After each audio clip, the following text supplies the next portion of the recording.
बलिदान भाग 1 पार्ट 2। सम्राट मरकुस की चौथी अत्याचारी मुहिम। मरकुस ईस्वी सन 162 में सम्राट बना। वह क्रूर तथा निर्दयी मनुष्य था, इसलिए मसीहों पर अत्याचार करने का आरंभ उसने उसी समय किया। इस समय मसीहों पर जो अत्याचार हुए वह इतने भयंकर थे कि उनको देखकर ही दर्शकों का शरीर थरथर कांपने लगता था और उन्हें देखकर ही आश्चर्य होता था कि इतना अनुचित अत्याचार मसीही लोग धीरज और शांति के साथ सहते हैं। उन दिनों में पहले विश्वासियों के पैरों को लहूलुहान किया जाता था और फिर कांटों या कीलों की नोकों पर चलाया जाता था। कई लोगों पर इतने कोड़े बरसाए जाते थे कि उनकी चमड़ी उधड़ जाती थी। इसके बाद उनको मार डाला जाता था। उन दिनों में जो शहीद हुए उनमें से एक था जर्मानिकस। वह सच्चा मसीही नौजवान था। अपने विश्वास का त्याग ना करने के कारण उसे वन पशुओं के सम्मुख डाला गया। उस समय उसने इतना साहस दिखाया कि अनेक मूर्ति पूजक उसी समय यीशु मसीह पर विश्वास ले आए। स्मुरना के आदरणीय बिशप थे पॉलीकार्प। जब उन्होंने सुना कि विरोधी उनकी खोज कर रहे हैं तब वे वहां से खिसक गए, परंतु एक छोटे बच्चे ने उन्हें पहचान लिया। जो सिपाही उन्हें गिरफ्तार करने के लिए आए थे उनको उन्होंने खाना खिलाया। सिपाहियों ने इस बात की अनुमति दी कि वह 1 घंटा प्रार्थना में बिता सकते हैं। लगन के साथ की गई प्रार्थना को देखकर सिपाहियों को पश्चाताप हुआ कि ऐसे मनुष्यों को पकड़ने के लिए उन्हें आना पड़ा। जब उन्हें प्रमुख अधिकारी के सामने खड़ा किया गया तब उसने ये आज्ञा दी कि उनको बाजार में सब लोगों के सामने जला दिया जाए। प्रमुख अधिकारी ने उनसे बार बार कहा, देखो, तुम इसी समय यीशु मसीह की निंदा करो, हम तुम्हें छोड़ देंगे। पॉलीकार्प ने साहस के साथ उत्तर दिया, मैंने 86 वर्ष उसकी सेवा की और उसने मुझे एक समय भी नहीं ठुकराया। जिस प्रभु ने मुझे बचाया उसकी मैं किस प्रकार निंदा कर सकता हूँ। उन्हें बाजार में लाकर लकड़ी के खंभे से बांधा गया। प्रथा अनुसार कीले ठोंककर उन्हें जकड़ा नहीं गया था, क्योंकि उन्होंने यह आश्वासन दिया था कि वे बिल्कुल नहीं हिलेंगे। ज्वाला धधक उठी, परंतु उनके शरीर को किसी भी प्रकार की हानि नहीं पहुंची। जब अधिकारी ने यह देखा तब क्रोधित होकर उसने उन्हें तलवार से मार डालने की आज्ञा दी। जस्टिन, जो इन्हीं दिनों में शहीद हुआ, एक महान विद्वान था। सत्य का वह बड़ा प्रेमी था। यीशु मसीह को ग्रहण करने के बाद ही उसने सत्य के वास्तविक रूप को पहचाना। मसीहों के पक्ष में उसने एक लेख लिखा और यह लेख मसीहों के शत्रुओं ने राजा के सम्मुख रख दिया। इस लेख को देखकर राजा का क्रोध भड़क उठा। जस्टिन को यह आज्ञा दी गई कि वे मूर्तियों के सामने बलिदान चढ़ाए। जब जस्टिन ने साहसपूर्वक इनकार कर दिया तब कोड़े लगवाकर उसे मार डाला गया। इन्हीं दिनों में रोमी सम्राट के विरुद्ध उत्तरी देशों ने विद्रोह किया। विद्रोहियों को नष्ट करने के लिए स्वयं सम्राट अपनी सेना लेकर वहीं पहुंचा, परंतु वहां पहुंचकर वह ऐसे चक्रव्यूह में फंस गया कि सेना समेत उसका सर्वनाश निकट ही था। उसके चारों ओर पहाड़ थे। शत्रुओं की सेना से वह घिरा हुआ था। पानी न मिलने के कारण उसके सैनिक बेचैन हो रहे थे। उन्होंने अपने देवताओं को पुकारा, परंतु कोई फल ना निकला। जब सब प्रयत्न विफल हुए तब उसे पता चला कि उसकी सेना में कुछ मसीही सिपाही हैं। उसने उन सिपाहियों को आज्ञा दी कि वे अपने ईश्वर को पुकारें। मसीहियों की प्रार्थना से आश्चर्यजनक परिवर्तन हुआ। इतनी वर्षा हुई कि सब लोगों को पानी मिला। दूसरी ओर ऐसी आंधी उठी कि शत्रुओं की सेना घबरा गई।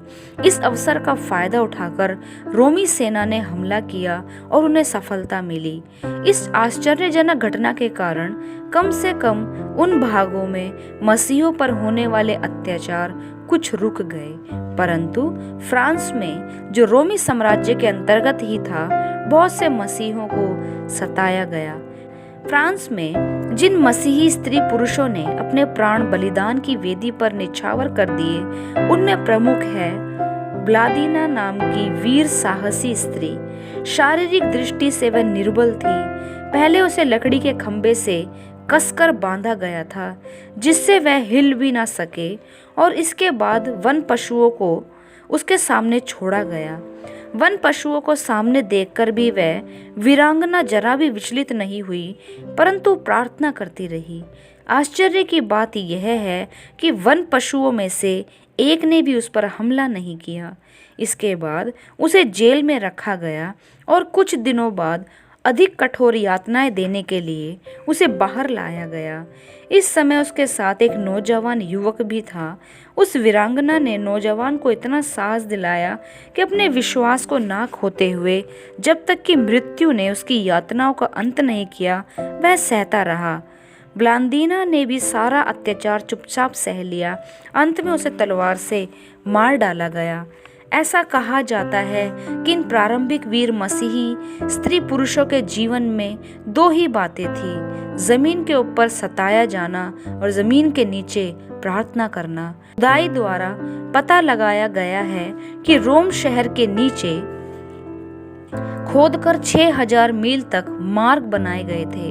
8 फीट ऊंचे तथा 3 से 5 फीट तक चौड़े मार्ग दूर दूर तक इधर उधर पहुंचते थे। दीवार में एक के ऊपर एक कब्रें तैयार की गई थी, जिनमें मृतक शरीरों को रखा जाता था। रोम के मसीहियों की यही कब्र थी। इनमें से अनेक कब्रों को अब खोदा गया है और जो अस्थि पंजर उनमें से मिले हैं, उनसे पता चलता है कि कितना कठोर अत्याचार उनके शरीरों पर किया गया था।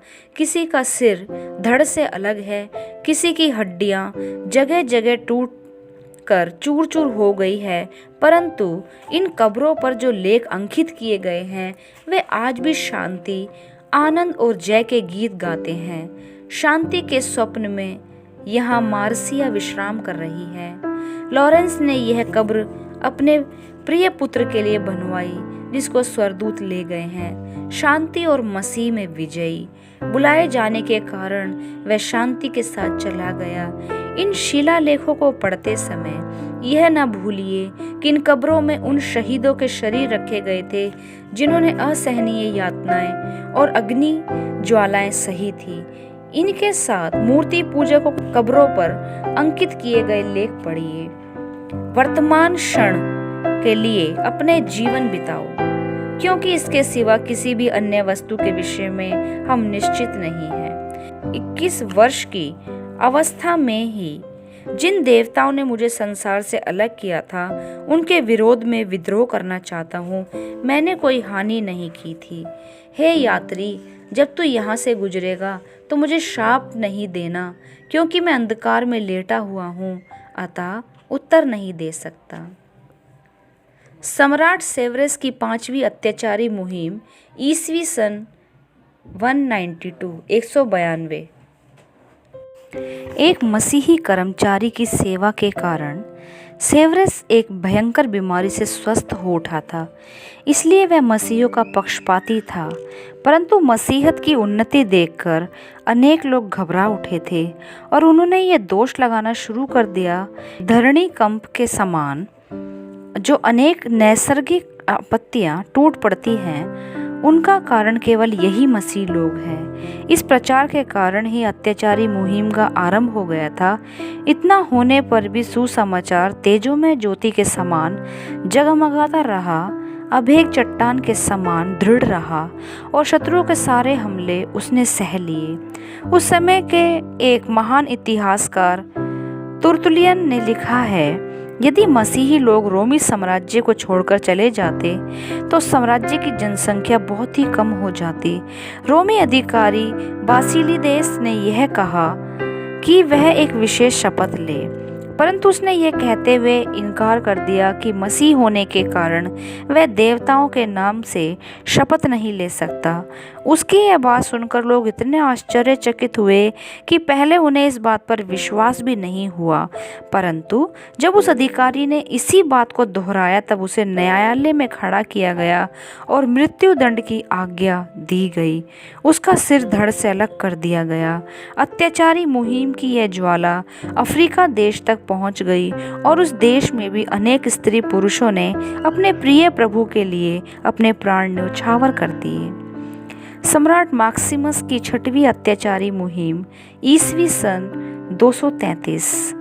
इन दिनों में किसी भी प्रकार की जांच पड़ताल ना करते हुए अनगिनत मसीहों को मार डाला गया था और 1-2 की संख्या में नहीं किंतु 50 से 60 की संख्या में उन्हें एक साथ ही दफना दिया गया। मैक्सिमम की मृत्यु के 10 वर्ष तक कलीसिया पर किसी भी प्रकार का अत्याचार नहीं हुआ, परंतु ईस्वी सन 248 में रोमी साम्राज्य में एक मूर्ति पूजक पुरोहित के प्रचार के कारण मसीहियों पर अत्याचार किया गया था, परंतु इसकी जानकारी सम्राट फिलिप को नहीं थी। सम्राट डेसियुस की 7वीं अत्याचारी मुहिम ईस्वी सन 249। सम्राट फिलिप के बाद डेसियुस सम्राट बना और उसने मसीहियों पर अत्याचार करना आरंभ किया। वास्तव में इसके 2 कारण थे। एक कारण यह था कि सम्राट फिलिप के प्रति उसके मन में द्वेष था और लोगों का यह अनुमान था कि सम्राट फिलिप हृदय से मसीही था। दूसरा कारण यह था कि सारे अत्याचारों के बावजूद भी मसीहत फैल रही थी और इस उन्नति को देखकर डेसियुस के मन में ईर्ष्या जागृत हुई थी। मसीहत के फैलने के कारण मूर्ति पूजकों के मंदिर खाली पड़ने लगे और मसीही कलीसिया उन्नति के पथ पर आगे बढ़ रही थी।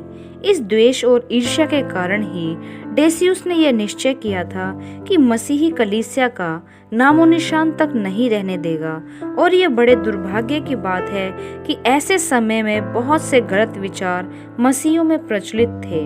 इन गलतियों के कारण अब मसीहियों में एकता नहीं रही थी। घमंड ने फूट को जन्म दिया था। इन दिनों में मसीही की हत्या करना एक बहादुरी की बात समझी जाती थी। इसलिए इस काल में अनगिनत मसीही शहीद हुए। कुछ शहीदों का बयान हम यहाँ करना चाहते हैं। मसीही होने के कारण जूलियन को गिरफ्तार किया गया था। उसको चमड़े के एक ऐसे थैले में बंद कर दिया गया था जिसमें बहुत से सांप और बिच्छुओं को भी रखा गया था। अंत में थैले का मुंह बंद करके उसे समुद्र में फेंका गया। नौजवान पीटर ने वीनस देवी की उपासना करने से इनकार कर दिया, इसलिए उसका सिर धड़ से अलग कर दिया गया था। शहीद होने से पहले उसने कहा, यह देखकर मुझे आश्चर्य होता है कि तुम एक व्यभिचारी की उपासना करते हो, जिसके व्यभिचारों का वृत्तांत स्वयं तुम्हारे इतिहासकारों ने अपने ग्रंथों में लिखा है। मैं उसकी उपासना नहीं करूंगा। मैं स्तुति और प्रार्थना रूपी ग्रहण योग्य बलिदान उस सच्चे परमेश्वर को चढ़ाऊंगा। वीर पीटर के यह उद्गार सुनकर अधिकारी ने यह आज्ञा दी थी कि पीटर को ऐसे चक्र पर रखवा दिया जाए जिससे उसकी हड्डी हड्डी अलग हो और इसके बाद उसका सिर धड़ से अलग कर दिया जाए। बिशप सिरिल को एक रोमी गवर्नर ने गिरफ्तार किया था। जब सिरिल से यह कहा गया कि वह मूर्तियों के सामने बलिदान चढ़ाए और इस प्रकार अपने प्राण को बचाए, तब उस 85 वर्ष के बूढ़े भक्त ने यह उत्तर दिया कि अब तक उसने अन्य लोगों को यह शिक्षा दी कि उन्हें अपनी आत्माओं के उद्धार के विषय में सबसे पहले सोचना चाहिए। इसलिए अब वह केवल अपनी ही आत्मा के विषय में सोचना चाहता है। इतना कहकर वह खुशी के साथ वध स्थल की ओर चला गया जहां वह शहीद हुआ। इस अत्याचारी मुहिम के समय से अधिक अत्याचार कीते नामक प्रायद्वीप में हुए। वहां अक्षरश लहू की नदियां बहाई गई और अनेक प्रभु के भक्त बलिदान की वेदी पर न्यौछावर हुए।